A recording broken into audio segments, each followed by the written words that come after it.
If you guys enjoy what I do, be sure to hit that like button and subscribe. It really helps the channel and it's free and easy to do. Welcome to my channel where we cover the lore of Final Fantasy XIV. We cover the stories both big and small, the epic and the cute, the silly and the tragic. I hope you all enjoy the ride, and welcome to the Chronicler of Lore.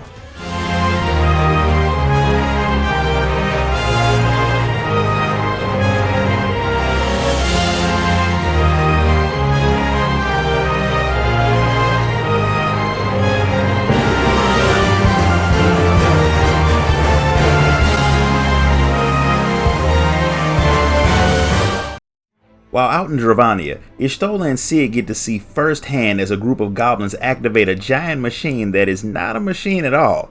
It's actually a primal. The two of them are still out there trying to learn more about the strange primal when the Warrior of Light shows up. The goblins of Idleshire are worried because the primal is big enough to crush their entire settlement, but Y'shtola shows up right on time to tell Slowfix to calm down. Did I mention how much I love the different goblin names? Y'shtola's glad that you're there because the situation is pretty serious.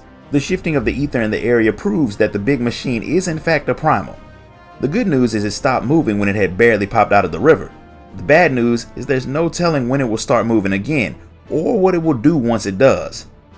The other problem is the thing is draining the ether from the surrounding area very fast and will leave the area uninhabitable in a few days if it's not stopped. Slowfix definitely doesn't want that since the goblins all only recently found a place to call home. Y'shtola doesn't plan on letting them lose their home either, so the Scions of the Seventh Dawn are officially on the job. But since this mechanical primal is so big, they can't just take over and deal with it alone. Attacking it will have to be done in two ways. Of course, there's the Warrior of Light's usual stabby boom boom method, but Y'shtola also wants to try cutting off its ether supply by separating it from the land. For that, she plans on getting help from Master Matoya, which will of course take time because the old woman wouldn't rush to do anything even if the world was ending, which is why Y'shtola has Cid keeping an eye on the primal. Since it is a machine, he'll probably be the best person to help you deal with it anyway. As expected, if the thing wakes up again, Y'shtola wants you to do everything you can to keep it away from Idleshire.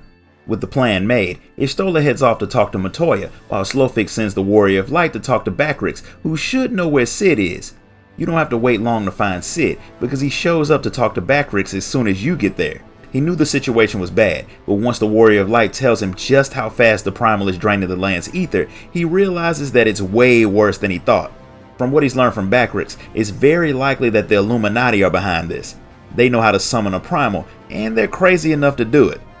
Every story has some version of the Illuminati, and the group in Final Fantasy XIV is made up of goblins who want to control all of the world's technology and knowledge, and they have no problem killing people to get what they want. And since it seems like they're actually inside of the primal, the odds of them killing a lot of people are pretty high. Destroying the thing won't be all that easy since you have to find a way inside, deal with the Illuminati, then destroy the primal's engine, which will only work if it's actually a machine. And there's the problem of the barrier that's around the thing that has to be dealt with too. From what Backrix says, the barrier was there long before the primal. It popped up 3 years ago after a big earthquake. Roundrocks, another goblin, was there and she saw the whole thing. She's Slowfix's daughter and spends way more time collecting junk than the other goblins. In short, she's a hoarder. Young she may be, but she remembers exactly what she saw.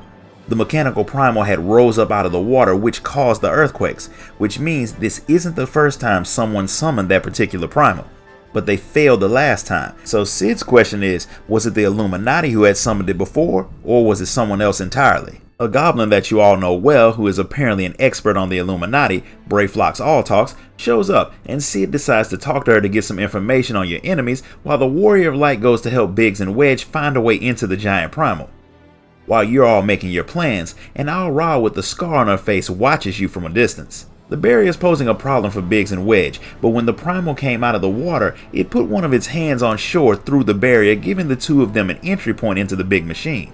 Of course it's locked, and there doesn't seem to be a keyhole or anything, so Wedge tapped into the Illuminati's communications and is trying to see if they'll mention a way to get into the thing. He's getting a signal, but it's just repeating a weird pattern over and over. Wedge is positive that it's a code, and the Illuminati came up with a crystal that they use to decrypt their messages. All Wedge needs is one of those, and he's positive that he can figure out the message. Unfortunately, he doesn't know where to find one, but Red Bricks thinks that Round Rocks might have one in her pile of stuff. Wedge has built a device that would detect the crystal if it's nearby, so he gives it to you and sends you to go sift through Round Rocks' stash. The goblin does have one of the crystals, but it's her favorite treasure, so she doesn't really want to give it to you. But since you're doing something important, you can have it as long as you bring it back. So the Warrior of Light brings it to Wedge, and the message is immediately decoded. They're talking about some nonsense, but that's clearly another code. Apparently they made a failsafe just in case someone got their hands on one of their crystals. The scar-faced Owl Ra shows up, and she says that she can crack the code if you're willing to make a deal with her. Her name is Mide and she's a treasure hunter. She wants something that's inside of the giant, and she'll help you get inside if you help her make it out with the item. She's well aware of the fact that the Illuminati are inside of the primal, which is why she came to you. Strength in numbers and all that. None of you have any reason to object, so she tells Biggs how to open the hatch into the machine, and it actually works. The fact that the Illuminati were announcing the code to enter the place seems a bit weird to Sid, but it opened the door so he'll go with it. Unfortunately, Brayflox didn't know all that much about the Illuminati's plan or the primal, which means you'll just have to learn about it while you explore. Since the thing is technically a giant machine, if the Warrior of Light and his team follows the pipes and wires, they should be able to reach the core. Mide doesn't care as long as she gets to come with you. Sid would join you, but he has one thing to do first, so the Warrior of Light heads into the giant primal to deal with the Illuminati. The path into the primal is guarded by some very large and heavily armed machines that the Warrior of Light makes short work of, which opens the way forward for Mide and an unexpected Round Rocks who couldn't help but to sneak in after you in hopes of finding new treasures. The machine bits aren't what Mide is looking for, so she doesn't care if the goblin takes them. Apparently what she's after wasn't in the area at all, something that's pointed out by a group of newcomers who show up. It's the Illuminati, and their leader, Quick Thinks All Thoughts. That has to be the best goblin name ever. Mide pulls a gun on them, but one of the goblins says that they all have explosives on their backs, so shooting them isn't a good idea. Another of the goblins taunts you all, saying that the Enigma codex is gone, and they've already started the Alexander initiative, which is way more than he was supposed to say, since none of you had a clue what they were planning at all. It's very likely that Quick Thinks was going to kill the blabbermouth goblin, but Mide takes the opportunity to shoot at them, causing their packs to explode. And since they're so far away from you, the explosions only hurt the goblins, which gives you all time to run, but not before Round Rocks asks what is the Enigma Codex. It turns out that's the treasure that Mide is after, but she'll have to try for it at a safer time. Back safe and sound at your camp, you let Biggs know what happened. After you tell him about your run-in with the Illuminati, he figures that Alexander might actually be the primal's name, and since you didn't find its core, that means you have to do more searching, but at least you all managed to make it out of there alive. Biggs is ready to take another crack at finding the core whenever you are, and you should probably get started soon, since Wedge is hearing chants about death to the Uplanders coming through the Link Pearl. Seems like you may have started a war with the Illuminati after your last encounter, so it'll probably be more guards blocking your way the next time. As expected, when the Warrior of Light continues his trip into the core, the path is blocked by an army of goblins and their deadly tech that takes a lot of sword swipes to bring down. A lot of explosions later, the battle is done, and Sid, Mide, and Round Rock show up to admire your handiwork. We all knew that Sid couldn't avoid seeing the place for himself, so it was only a matter of time before he showed up in person.